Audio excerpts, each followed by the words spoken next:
Welcome back to Dude, Could You Imagine? The show that asks what if and explores the hypothetical and absurd. I'm your host, Fritz Frivolous.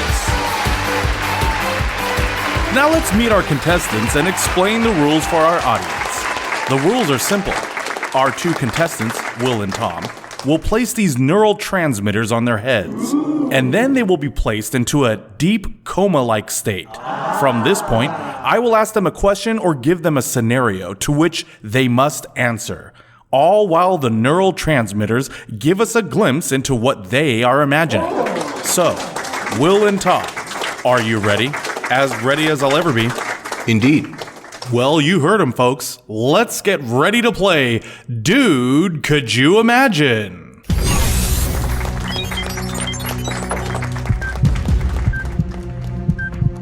And the question is, what if you woke up to find 99.99% of the population gone?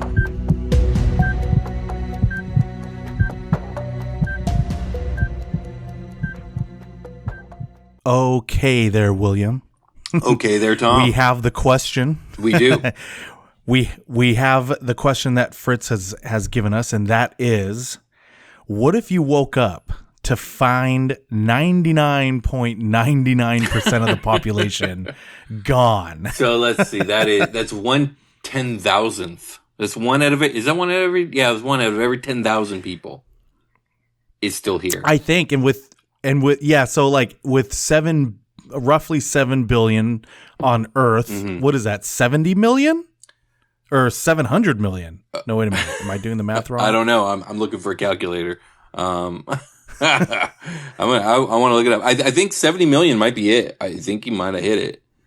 Calculator. It's actually, it's actually really funny. I saw this like a meme or whatever. I don't know if it's called a meme, but like I saw this thing on the internet where somebody wrote, if 99.99% of the population thinks you're ugly, that means 70 million find you attractive still.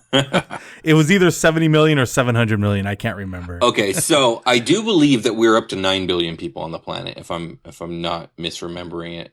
Oh, we're up to 9 billion. Let me check current population. Because I know it's not 7 anymore. I know 7 is old news. Population. Oh, 7. Yeah. 7 is so last year. So early 2000s. No, okay. We're just shy of 8 billion. Okay. So we're looking at 80 million people. Okay, so 80 million people still exist, but I mean across the whole world. I'm assuming as well that I guess we're gonna have to establish some parameters here. I'm assuming please. it's gonna be random, like almost like the Thanos snap. Yeah, right. Okay. Like, but also, okay. Well, if you don't mind, let me go first. What I would think in this situation. Do you mind? Yeah, sure. Okay, I was just doing some quick math here. But you go right ahead. Holy shit. Yeah, go ahead. Okay, go ahead. So what I was wondering is, I'm assuming even though it's random, most likely all of our friends and family are probably going to be gone. Yeah, I think we should just run with that assumption because here's a reference. I live in a city that has approximately 300,000 people in the city. Mm-hmm. After this Thanos snap has happened, there's only going to be 3,000 of us left. Right. Okay. So that's 297,000 of us disappeared. Gone. That's crazy. Jesus Christ. Okay. Gone and into dust. Each one of them going, Mr. Stark, Tony, I don't want to, whatever Spider-Man says, I don't even know you people. I don't want to go. I know. Okay, Tom, you said you want to go first, which, okay, let's do that. Because I'm going to have a lot of questions, I think, but go ahead. So, yeah, okay. The reason I want to go first is because even though I know this is going to make me seem like some weirdo psycho, if people didn't already get that from me, I actually have thought about this plenty of times in my lifetime. Yeah. Like, I don't know why this is one of my go-to what-if questions whenever me and my friends get together, and, sometimes you get into those like, dude, what if this happened or what if that happened, That was always one of my go-to questions is like, what if you woke up and like almost it would either be everyone's gone or, you know, like you said, 99.99% of the population is gone.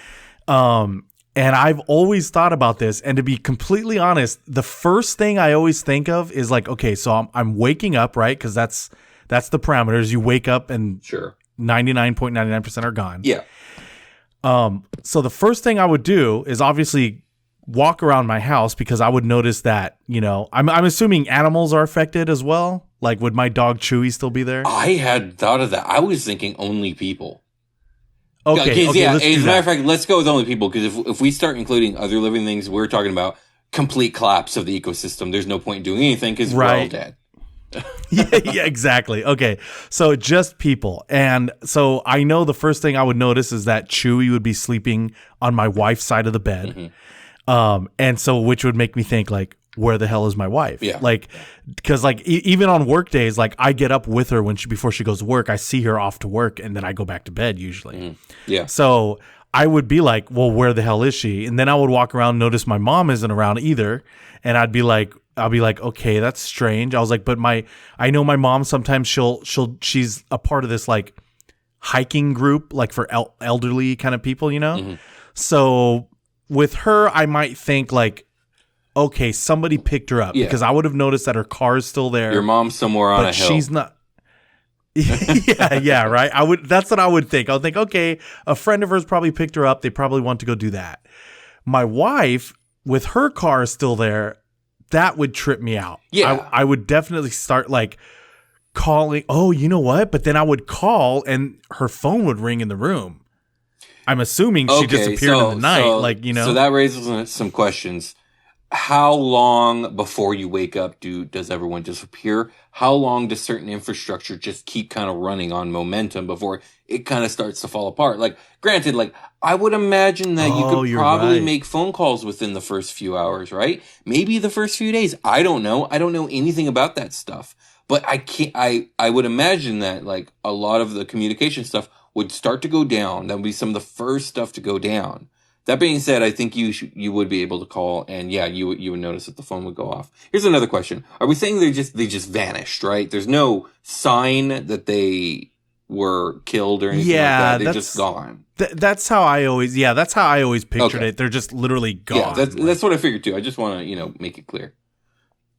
But you know what? You're right, too. I don't know how certain utilities work. I don't know if everything's like for your water, gas, and electric is all automated. Like, you know what I mean? Do the power companies, if those people had disappeared, would something happen to the point where you're not going to get electricity to your home at a certain point? Yeah, definitely. That's not a question. Like, everything will break down eventually. It's just a matter of how long do you have? And the answer is I don't really know.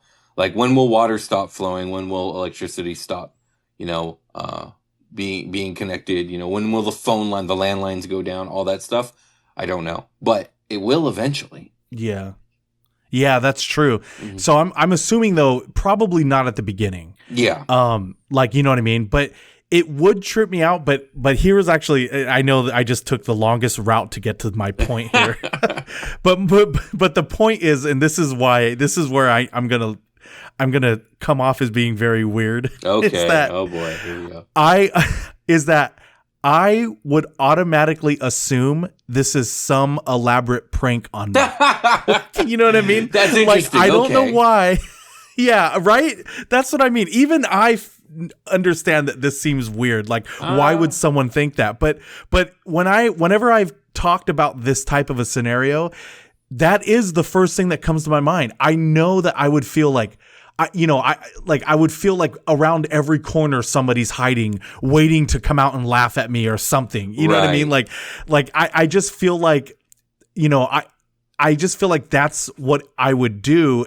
But like, as far as how long that would last, I don't know. Once certain things starts breaking down, like you said, then I would realize, oh shit, this is not a joke. Like, so this is real. And, panic would set in. Right. So I can understand that reaction to a certain degree. So the thing is, the percentage that we've chosen here, the 99.99%, is so extreme that, so like if, let's say it was like 90%, so 10% of the population is left. That's enough people where, like, if I went outside and started yelling, or if someone outside was yelling within a few blocks, I'd probably be able to hear them, and then we'd be able to talk about what's going on, right? And then we realize, and we probably, like, slowly meet up with other people and you know, start to congregate and stuff. And, you know, we would all come to the conclusion that, like, people disappeared, what the fuck, blah, blah, blah, blah, blah. And I don't know what it is about moving that up to the 99.99%, but it's so extreme that I would almost begin to think, even when I eventually start running into some people, it's so far skewed that I would almost feel like, no, it's not everyone else who disappeared. We all disappeared. And we've been taken to some parallel dimension. Like, it would feel like that to me. You know what? I have I would have no basis for that. Like, there's no evidence that it's one way or the other. But I think because it's just so extremely skewed in one direction, that I think I would just have the underlying assumption of, like, no, everyone else didn't disappear. I think we all did. Either way. Yeah, you know what's funny? Go ahead. Yeah, no, that's very good. And that's weird, because I think and I might be wrong, but I feel like that's a Twilight Zone episode. Oh, it could be. I don't know. Where there's, like, people are like, it starts obviously with one person, right? And they seem like they're the only person left in the world. Yeah. But then I remember slowly, like, more and more people start showing up. You know what I mean? Yeah. And what it was like a transfer from one parallel dimension to another. Yeah, it was something like that. That's definitely the vibe I would get. Either way, like, whatever the situation is between who disappeared and who didn't, like, the practicality of the situation remains the same as long as everything in both dimensions are identical. And that's that we have limited time to figure shit out before it's a 100% breakdown.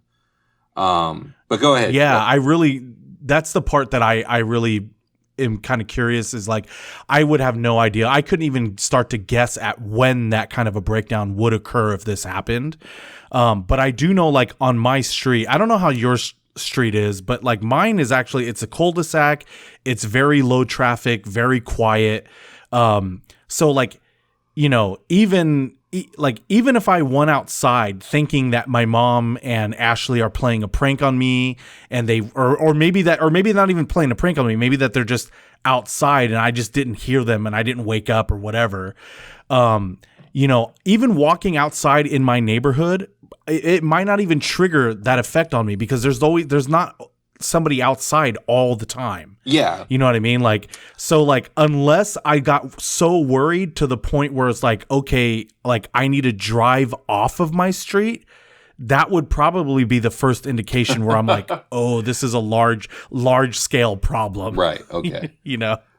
Yeah. Well, for me, it's a lot different. There's kids involved, you know, so their disappearance is immediate and obvious.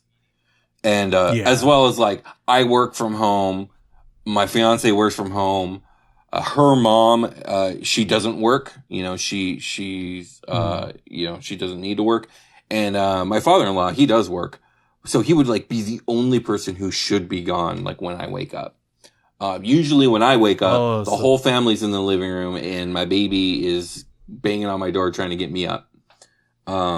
So you have a full house. Yeah, absolutely. And so, yeah, it would be immediately apparent to me. And then, of course, like, it would be immediately apparent. I would do all the phone calls and all that other stuff. Like, and I would come to the conclusion that I probably slept in some parallel dimension and, life is now hell. But, but I think the first thing that I would do once that all settled in, and, like, I think the first thing I'd do is I would probably be trying to calm myself down by telling myself I'm probably dreaming, even though, like, it obviously isn't.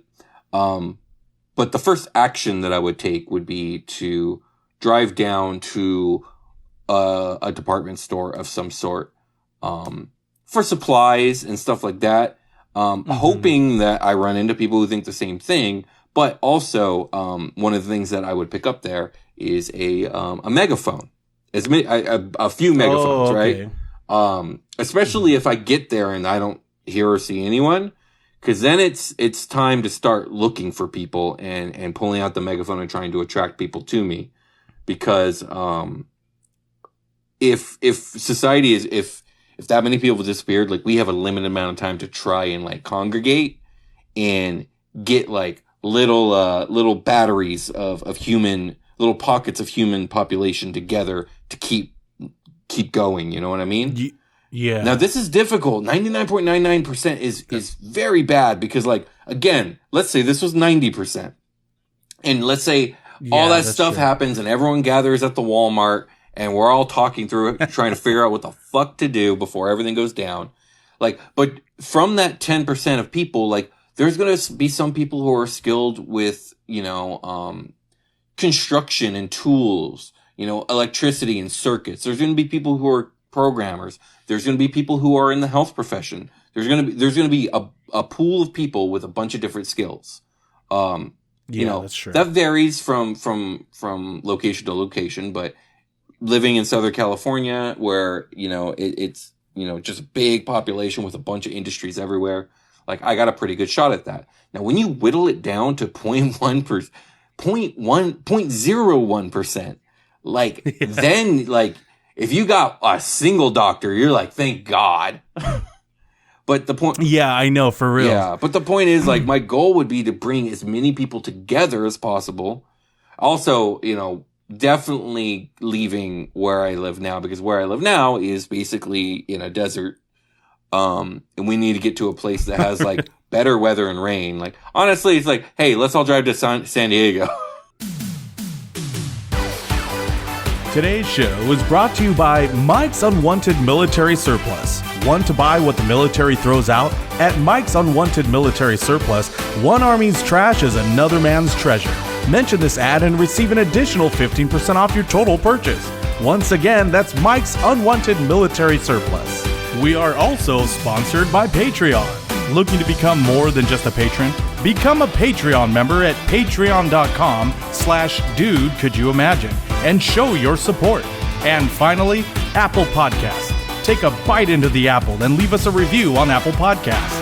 Now, let's get back to some more Dude Could You Imagine?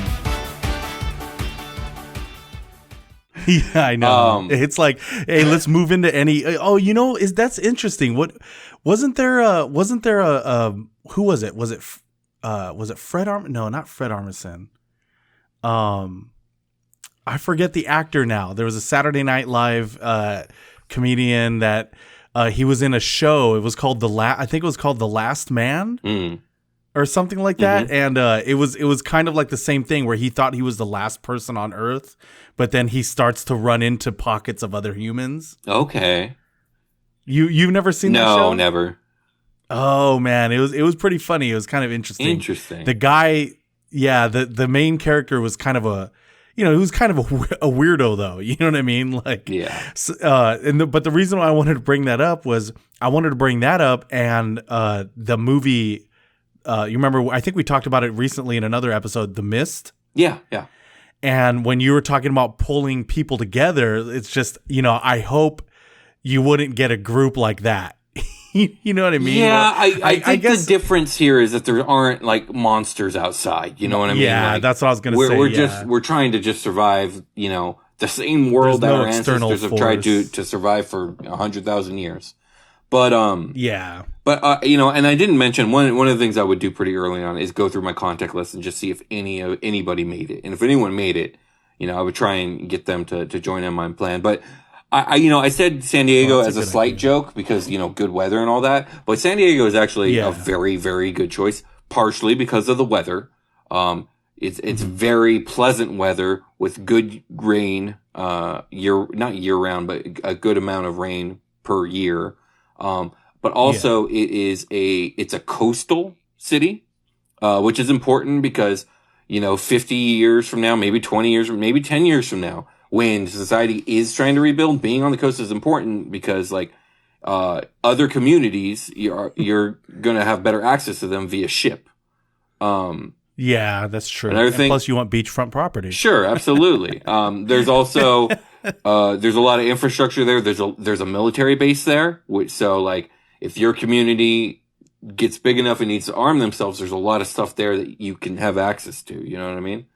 Plus, now that's true. Yeah. Plus, because it's such a large military base there, there's a chance that there's at least like, I don't know, 5 to 20 people who served and are stationed there that actually know how some of this stuff works, so they could be very useful to the community. But the point is to gather as many people as possible, because you need a crowd source of knowledge in order to keep society running. You know, it's. I was listening to a podcast the other day. It's called The Anthropocene Reviewed, and I'm going to butcher the quote, so I'm not going to try and do the quote. But he does say something about he says something that I think about a lot, about how humanity is one of the most, if not the most powerful force on the planet. Like, we have fundamentally changed the weather. We decide what species live and die. We can affect the ozone layer, and we fixed the ozone layer.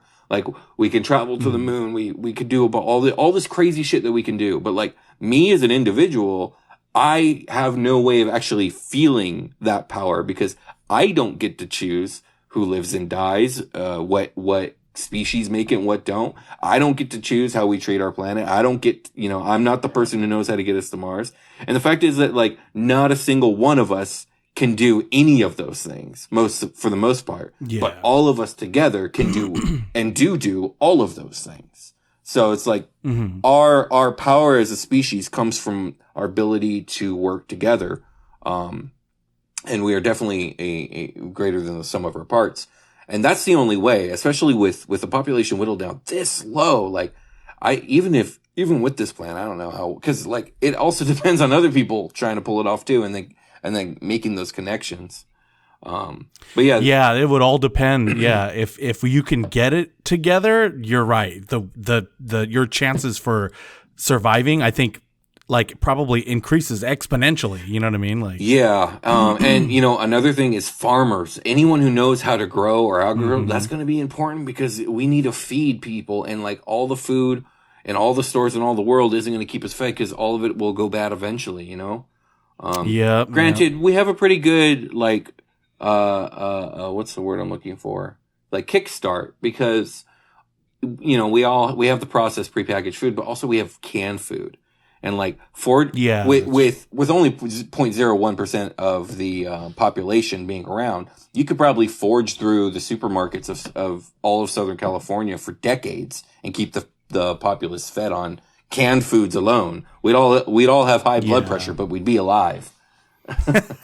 Yeah, that's true. That's true. They found cans from the Civil War that are still safe to eat. So, wow, really? Yeah, because it's completely sealed. There's no way anything could get in. You know what sucks too is like, I was thinking in my head, I was like, well, at least for the first, the very first initial time when we're trying to get food, I was like, it might be fun to, like, break into an In-N-Out and start making yourself some burgers. But I figured, by that point, all that food is probably spoiled. Yeah, you got a couple days to get that done. yeah, and I don't even think that during those couple days you're going to think to even do that at first, because you'd be wasting time if you did do that. Like, so yeah, yeah, dude. Hey, Will, come drive through the drive-through window. That's too funny. I was also thinking when you said, like, if you're next to that military base and there's hopefully 15 to 20 people there who've been in the military and know how to make things work there. That would really suck if you go there and all the 15 to 20 people are like the very low end, like, oh, I'm Private William. And you know what I mean? Like they don't know how anything works. That's hilarious. I mean, I thought about that too, but at least they would still have a fundamental understanding of, like, the base. But I just thought of something, actually. Yeah. San Diego would be not a good place to go. And it's because of the military base. Because the military base in San Diego has battleship carriers, or what are they called? I think they're called they're something carriers. The aircraft carriers? Called the aircraft carriers. Aircraft carriers. Yeah, they have those, and they have the submarines, and all of those have nuclear reactors on them. Oh, that's right. And they will melt down eventually without maintenance, I would imagine. So San Diego's a no-go. Get the hell out of San Diego. We're going back up to L.A. We're going to Malibu or wherever. Okay. Actually, San Francisco probably a pretty good location. It's far, but we should be able to make it there. Like, we have vehicles and stuff. I do remember you mentioning too the fact that you said like gasoline would still last probably roughly around a few months, right? Yeah, I think it's supposed to be 3 to 4 months before it goes bad. I don't know. I don't know the exact amount of time you could expect gas, but I know it's in the months and not the years. So if you were to have to travel to San Francisco, like if you and I were, let's say you and I were actually still, like we made it. We didn't disappear. Dude, could you imagine? Yeah, like here to imagine. Yeah, exactly. Like, you know what I mean? We're sitting there still doing our podcast just in case, you know, like, well, what if they all reappear? They'll be able to listen to this. We'll be rich, William. Absolutely. But like, yeah, we would have that 2 to 3 month period where we better make that decision because, you know, there ain't, I mean, I'm sure we could walk to San Francisco, like maybe. Yeah, but like, we wouldn't need to. We have time we can get up there. But I think, you know, and obviously it would take someone smarter than me and someone who has a better understanding of certain things than me to lead the people. But like, we would need like a person or a group of people to take charge and direct people, and we would need to like, okay, what can we do to keep the electrical grid on? Does anyone here fucking know how that shit works? Yeah, that's true. And, you know, how can we keep the water running? You know, like you don't have to worry about for the entire city, just for a specific area, you know? Because if you can keep, and then if you can keep the electricity running, it means you can keep computers running. If you keep computers running, you know, you can get people to start downloading, or if they haven't already have downloaded, you know, all the human knowledge we can before we lose the internet, you know? And then that's true. How do we feed the people year round? You know, how do we do this? How do we do that? And like, how do we rebuild society so that we can get a really dope city state going and then maybe start over, you know? I don't know. Those are pretty good ideas, William. I vote you to lead us. And if ever, at the highest I would ever reach is just as like a general advisor, and not even like a real advisor. I would just be like, "Hey, I got a cool idea. You should do this cool idea that I thought of." You want to be the man behind the scenes? I guess so, but like that's a lot of responsibility. I just want to be. Yeah, that is true. I would like to be part of a community where it's like, if you have a good idea, or if you have a good point, or if you have knowledge to bring forward, you can just, you know, speak out and be heard, and you know, and then you don't have to worry about, you know, all the other stuff, because it's like you said your piece, and now the leaders are going to do something about it. Yeah, that's true. I mean, you know, that's what you would hope for. That's what, you know what I mean? That's like, what we all hope for in a day-to-day life, and I don't think any human society has managed that. So, let's hope that 99.99% of assholes disappeared. You know what I mean? Because wouldn't it be weird if it was like, yeah, it was just all the assholes. All the assholes disappeared. Yeah, we're like, oh man, and then you're like, wait a minute, what happened to so and so? Oh, I guess he was an asshole. That's like, you know, or maybe we're the assholes and we got vanished. We're on the other side. We're on the parallel dimension of assholes now. Have you ever heard? I'm sure you have. I saw this movie. No, that's not true. I saw parts of this movie once when I was a kid, and they stick with me, even though I'm come to understand that it's a terrible movie. But have you seen the movie The Langoliers? No, I don't think I've ever heard of that. Oh shit. Okay. I think this is a Stephen King thing. I'm gonna look it up real quick and make sure that's true. Langoliers. So Langoliers. It was a mini series. Oh, I thought it was a movie. Okay, I'm not going to get into the details because I don't even know the details that well. Yeah, it is Stephen King. It's 10 plane passengers awaken to find that everyone else in their Boston-bound jet has vanished, and they managed to land this thing. I don't remember where they landed. But where it's like at an airport or whatever, and everywhere they go, everyone's gone. They're the only like 10 people in the world like left, and they're trying to figure out what's going on. Spoilers for The Langoliers. I guess they passed over like the Bermuda Triangle or something like that, and they ended up in a dimension out of time or whatever, right? Where like they are on Earth, but they're on Earth in the past, and everyone else is in the present. So like that's why they're the only ones there. Does that make sense? Yeah, I think I know what you're saying. If time is linear, and everyone else has been moving forward, and they stopped, so they're off. They're the only ones in that time. I'm sure I'm butchering this terrible movie. Which nobody would be in that time because they've all moved on. They're still going with time. Exactly. Yeah. So apparently in this world, time isn't infinite. So once the present has moved on, these creatures called the Langoliers devour time behind the present. And so they're like these giant, they're kind of dumb looking. They're these giant sharp-teethed mouth monsters that fly, and they just devour reality. That's what they do. Anyways, all I was trying to get to, wouldn't it be fucked if we do all this and then we find out, no, Langoliers are real and like we fell out of time and this is how we die. I know. You should really look up the Langoliers to see how stupid they look. But anyway, I was gonna say I wanted to watch this, but now that with that information, I'm like, I'll just get the cliff notes. I remember being affected by it, but I was like 6, so. Yeah. Well, that kind of reminds me of, I think I think it might have been another Twilight Zone episode where this guy could shift. He could see this, I don't know if it's another dimension, but he could see this reality underneath our reality where he would be out of time, right? And let's say in real time, he was just about to see 2 cars crash into each other.